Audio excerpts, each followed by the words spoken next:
So Blender 2.82 is finally out, and it comes with a couple of features. All of these features are across the board, ranging from the physics over to the modeling side of things, and I'm very excited about most of the features coming over to this version, and I can't wait to share them with you guys.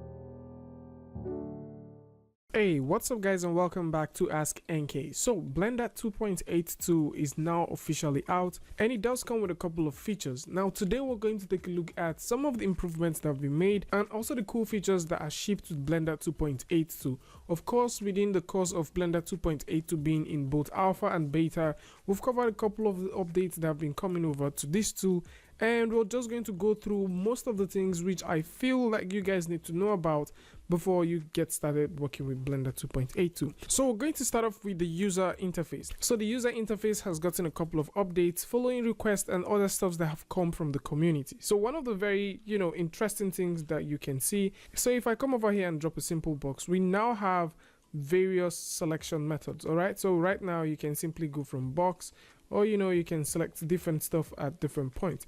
And if for any reason you don't want to select these things from here, you can also use the select box which exists somewhere here to select different stuff. So you can use the tweak, you can use the select box, you can use any of these ones to actually select. This was not in 2.81, and it's really cool to see that you have these things here in. So one other cool feature that has also shown up in 2.82 is more like an advanced system that was featured in 2.81. So if we simply press tab and jump over here into our edit mesh and go through and select the bevel, you would notice right now that we now have a brand new gizmo. So this gizmo exists not only for the bevel, but it also exists for insert, smooth, randomize, extrude, and so on. So for most of the tools that you have here, you now have this option to actually use this to control how you can work with this stuff.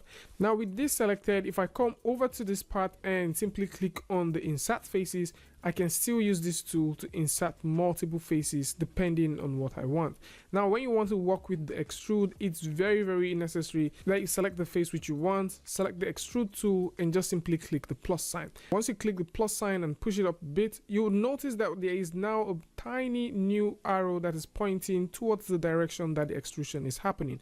And I think this is definitely going to help a lot of people, especially if you're coming into Blender for the first time and you want to you want to know your way around it.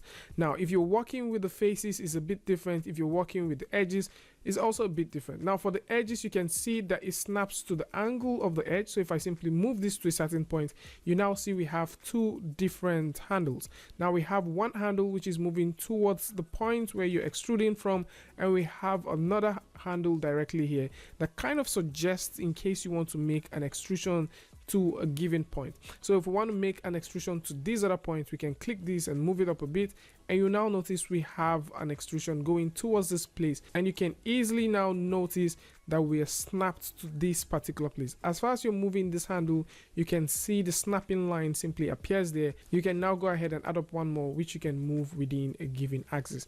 And I think if you're just getting into modeling and you're trying to find your way around working directly here in Blender, I think this is definitely going to help a lot of you guys. Now since we're still talking about modeling, I think it's the best time to actually talk about one or two features that is also coming to the modeling side of things before we proceed to other UI things.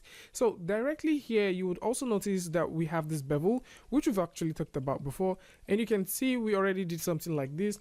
If you click on the bevel sign, you now notice that we have a brand new custom profile. We did cover this extensively on the channel, so do well to check that out. So within this part, you can now simply click and you can move things around. Now if you move this, you may not notice any updates happening here because we have little or no segment. So if you start increasing the subdivision of the segment depending on what app you're coming from, you would start noticing that we're having something like this. Now a cool thing with this is Blender now offers a couple of presets which you can simply just toggle through and select. So if you select any of this part, you would notice that we have different interpolation types, which goes all the way from very pointy or sharp interpolations to some smooth ones. All right, so you can notice that if I come through and just simply select all of this and let me just select this once and click here, you would notice the interpolation is different, and you can also notice something like that. All right, so we can move from smooth to sharp, and this is one of those interesting things. So proceeding over to other UI stuff that's coming over to Blender, if I just simply split this in half and simply switch this to the UV editor, if I come over here and press the tab key, you would now notice that we have our UV here. Of course, this is not new, but one of the cool things here is now if you select this and just simply double tap here, you now have all of your gizmo that you can work with. So right now we have our translate, we have our rotate, we have our scale, and in case you want to work with these things, you now have handles that you can move independently of these things. And if you're not really conversant or okay with the previous way of moving things around your your UV layout, now this makes a lot of sense. I think this is definitely going to help a lot of people, especially if you're into UVs or you want to get started with UVs, or probably you don't really understand how UV kind of works with the previous way you can move things and rotate things around your UV. I think this is going to be way more better. Now, still speaking about UVs, we already talked about the UDIMs that is coming over to Blender 2.82, so you should do well to check those ones out. So UDIMs is definitely coming over to Blender 2.82, or UVs rather, is right now in Blender 2.82. So it makes a lot of sense. We did cover 2 extensive videos about that. So if you want to see how you can create UDIMs, how you can create multiple UDIMs, how you can paint across your UDIMs, and if you also want to understand how you can export your models, do some texture painting in Substance, bring it back to Blender, do your UDIMs, and texture your UDIMs, make some tweaks, link is also going to be in the description where you can check out these 2 videos, and we kind of explain that extensively. Meanwhile, if you want to see how this thing works, it's pretty simple. I'll come over here and click on the new button. So if I click on the new button, I need to specify that I want a tiled, I want a tiled UV, and I'm also going to specify a setting name and click on the word OK. So once you do this, you would also notice that we now have a new set here. So with this new set, you can go ahead and click and create several UDIM tiles. All right, so these UDIM tiles that you're creating are UDIM tiles that you can select certain parts of your model, and you can transport those parts of your model to those areas.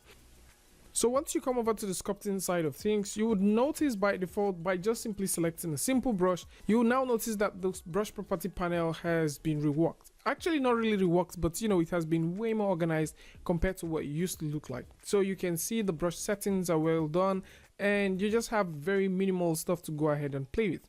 So I kind of like the the approach that has been taken towards this one, and you can also have access to most of the things that you want from here. So we have also talked about some of these features, but then we're just going to go through most of them now. So one of the most talked about sculpting feature is the slide and relax brush. So the slide and relax brush is a really nice one. So I'm just going to come over here. I would come over here and turn on wireframe so that you guys can see. So if I come over here and select the slide relax, you would notice that if I simply increase my brush size by pressing F on the keyboard and start moving this, I can actually slide, I can slide this or actually make it relax. Of course, if you hold down shift, you can make it a bit more relaxed, but then you can still use this to slide certain parts to place. So depending on what you want to achieve, instead of using the drag brush, I think this makes a lot of sense for you to be able to move the topology around the mesh depending on how you want, more like it, so you can use this to shape how the mesh would look like, and at the same time move the topology or redistribute the topology around the mesh, or depending on what you want to do. So with this out of the way, you also notice that we have a couple of brushes which you can also play with. So one of the cool ones is the multi-plane scrape brush, which is really interesting, and there is also the brush dash ratio. So for example, if you want to sculpt things that has to do with threading or sewing, or probably you just want to add a couple of dots around your model and you don't want to do them by hand, and you can simply pick up this brush and stroke, and you have the dash ratio doing its work. Now the dash ratio does not just exist in the sculpting side of things, it also exists in the painting. So in case you want to also paint, you can also make use of the dash ratio feature, which also exists in the painting side. Again, if you want to see all of that feature, do check out the videos in the description. So you can use these things and actually create some very interesting stuff. Now within the development of Blender 2.82, there was a whole lot of tease of the refinement that had to do with the pose brush that Pablo had designed for Blender. So the pose brush with inverse kinematics actually makes a lot of sense. So in case you want to use the pose brush right now, what you can do is pretty simple. So I'm just going to go ahead and select the pose brush right here, and I'm also going to simply, reduce my brush and also turn off symmetry because we don't want that right now. So what we can do is by just simply selecting this, you can see that we have just one node. All right, so we just have basically like a node which you can use to, play with this thing. But then if you want to play with multiple IK segments, you can come over here and increase the amount of IK segments that you have. So I can go through and increase this to about, let's say 4. And if I come through, you will notice I have a whole lot. Now, these segments that you have here are in relation to the size of your brush. So if I come over here, you can see how heavy this is. If I press F on my keyboard and scroll all the way down, you can start seeing what it looks like. All right. So if I increase this and come through, you can start seeing that it's trying as much as possible to conform to what it looks like. And at this point, I can start moving things around. So it's really interesting to see that the sculpting side of Blender is, getting better by the day. There is a couple of improvements to the clay and this clay strip brush as well. And when it comes to smoothing out things, I think there is a huge improvement that has also been done to that. And so while we're still looking at the sculpting side of things in Blender, it's very interesting to know that the physics side is actually not left out. The guys from Blender Foundation have actually worked on the physics side of things. They've gone through to implement the MantaFlow, which is used for a whole lot of things like simulations. And at the same time, there is now a brand new flip solver that is available in Blender. So in case, making water simulation and explosive is your thing, you might probably want to check these things out. And speaking about the physics, there's a cool feature that is coming to the cloth simulation side of things. And it has to do with the cloth pressure, which was actually, talked about a lot at the end of 2019. It just makes a lot of sense that right now you can simulate things like balloons, and you can actually use the clothes to do some very interesting dynamic stuff which you probably couldn't do in previous versions of Blender. So what I'm going to do here is just simply select this, and I'm just going to come over here and convert this to collision. Now this is going to be collision across the board, and then I'm going to select this and make this cloth. So I want this to be a cloth, and by default, once you make this a cloth and you press the simulation button, of course you're just going to get a cloth, falling down. Probably you didn't see that because this wasn't high enough. So I'm just going to make that happen, and you can see exactly what we have. So what we can do is we can come over to the physics tab, and directly in the physics tab we can turn on pressure. So once we turn on pressure, and of course if we press the playback, nothing happens because there is no value attached to the pressure. So what we can do now is we can actually make this a value of, let's say 5, and then press the playback button one more time, and you're going to notice that we have pressure inside. And you can see that these are very interesting stuff that are coming over to Blender. And we've also seen a couple of updates to the animation side of things. There's updates to the constraint, updates to the F curves and their improvements to the bones. But then I would love to show you guys some other stuff, things that has to do with cycles and Eevee. These are some sort of interesting stuff which I think makes a lot of sense coming over to Blender. So directly here we have a very simple scene, and I'm just going to go through and zoom right out. Now I'm going to go through and talk about Eevee before we proceed. One of the cool updates to Eevee is the volumetrics with partial transparency has been fixed. So this makes a lot of sense. Of course, we can see the comparison between the two previously and now is also an improvement to the quality of the render passes that you can get in case you want to make render passes with Eevee.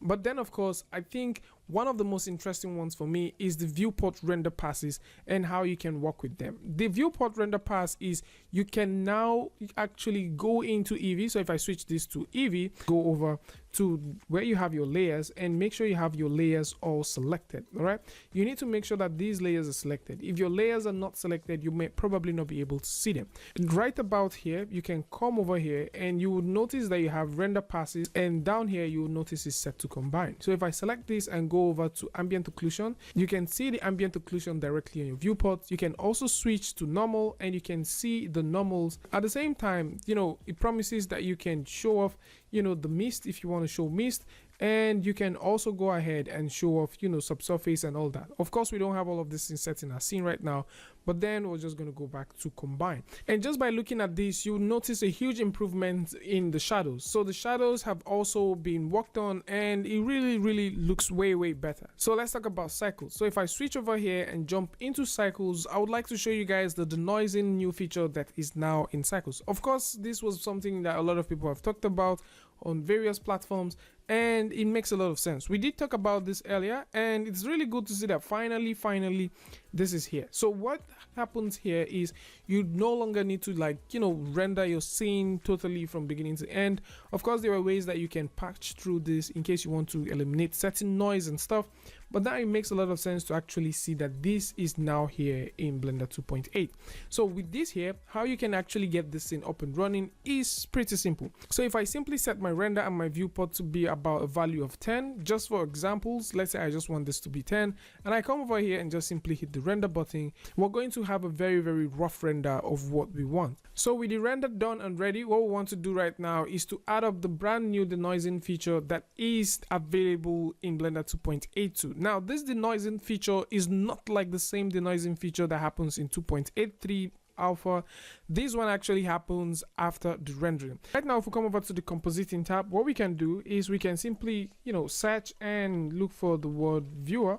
And once we get the viewer out there, next thing which we want to do is transport that image directly to the viewer. Of course, this is not going to be visible if you don't select use node. So with this directly here, you would also notice that we have a lot of grain. So if you want to zoom in here, you can simply hold down Alt and V and zoom right here.